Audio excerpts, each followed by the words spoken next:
Hey all welcome back to our channel. நான் உங்க நிஷா. இன்னைக்கு நம்ம சேனல்ல என்ன ரிவ்யூ பார்க்க போறோம்னா ஃபேஸ் வாஷரோட ரிவ்யூ தான் பார்க்க போறோம். இதுக்கு வந்து பெரிய சைஸ் பேட்டரி 2 யூஸ் பண்ணணும்.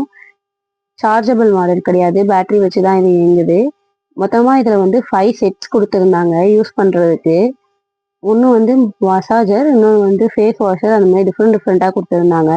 எனக்கு இந்த மாதிரி தான் பிரிஞ்சு வந்திருந்தது. ஃபர்ஸ்ட் காட்டினால அதுதான் வந்து மசாஜ்க்கு யூஸ் பண்ணுறாங்க. ஆனால் எனக்கு என்னமோ இந்த ப்ராடக்ட் வந்து ஒர்த்தா தெரியல. இந்த ப்ராடக்ட் வந்து எப்படி சொல்றது, ஒர்க்லாம் நல்லா ஆகுது, ஆனால் வந்து ரொம்ப ஸ்பீடாலாம் இயங்க மாட்டேங்குது. ஒரு மாதிரி ஸ்லோவாக தான் ஒர்க் ஆகுது. இதை வச்சு ஃபேஸ் வாஷ் பண்ணுறதுக்கு மூஞ்சில் நம்ம கையை போட்டு பரப்பரான்னு தேய்ச்சாலே அழகாக வந்துடும் போல. ஆனால் அழுக்கே எதுவும் வராமலே தெரியல. அதேமாதிரி ஃபுட் மசாஜருமே யூஸ் பண்ணி பார்த்தேன்.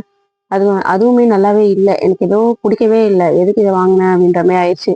இன்னொன்று வந்து ரஃப்பாக இருந்தது. சரி நெயிலுக்காச்சும் அது வருதான்னு பார்த்தேன், நெயிலுக்குமே சரியாக வரல. எதுவுமே இந்த ப்ராடக்ட் வந்து சரியாக ஒர்க் ஆகலை. என்னோட ஹானஸ்ட் ரிவ்யூ வந்து இதுக்கு ரேட்டிங் கொடுக்கணும் அப்படின்னு பார்த்தீங்கன்னா 10க்கு 2 கூட கொடுக்க மாட்டேன். நல்லாவே இல்லை. சப்போஸ் நீங்கள் வாங்கணும்னு நினச்சிங்கன்னா கொஞ்சம் யோசிச்சுட்டு வாங்குங்க. இந்த ப்ராடக்ட் வந்து 159க்கு பர்ச்சேஸ் பண்ணியிருந்தேன். தேங்க்யூ ஃப்ரெண்ட்ஸ், பாய்.